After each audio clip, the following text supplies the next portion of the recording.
সাতটা পৰ্যায়ৰ নিৰ্বাচন অনুষ্ঠিত হৈছে। আজি যোৱাকালি প্ৰথম পৰ্যায়ৰ নিৰ্বাচন অনুষ্ঠিত হৈ গ'ল। এতিয়া আমাৰ ১ নং ৯ লোকসভা সমষ্টি দ্বিতীয় পৰ্যায়ত হৈছে নগাঁও। ১ নং নগাঁও।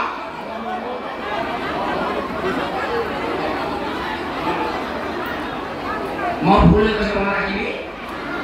৯ নং লোকসভা দ্বিতীয় পৰ্যায়ৰ নিৰ্বাচন অনুষ্ঠিত হ'ল। যোৱাকালি ভাৰতবৰ্ষত প্ৰথম পৰ্যায়ত নিৰ্বাচিত হৈছিল। সেই নিৰ্বাচনত আমাৰ ভাৰতবৰ্ষত অসমত প্ৰথম পৰ্যায়ৰ নিৰ্বাচনত ৪টা সমষ্টি নিৰ্বাচন হৈছে। ৫টা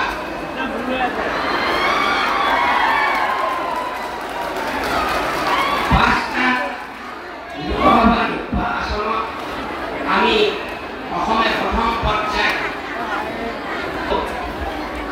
আজি আমি মৰিগাঁও সমষ্টিত মেগী ভেটা এই বিহু মঞ্চত আজি আমাৰ জনপ্ৰিয় জলসম্পদ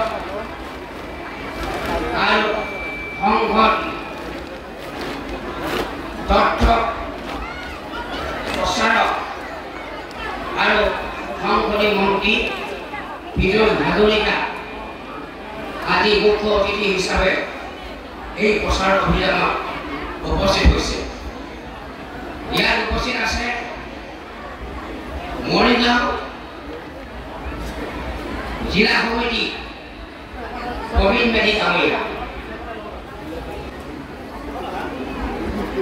ইয়াত আছে জাতীয় উন্নয়ন প্ৰাধিকৰণৰ অধ্যক্ষ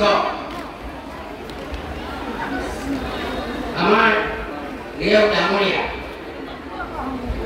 ইয়াত উপস্থিত আছে আমাৰ মণ্ডল কমে গৰুৱা মণ্ডল আৰু কবি অনুদান মণ্ডলৰ সভাপতি দুজন উপস্থিত আছে। ইয়াত আছে মৰিগাঁও জিলা ছাত্ৰ পৰিষদৰ সদস্য ভাতৃগণ ভতিজা ডাঙৰীয়া আৰু মৰিগাঁও জিলা ST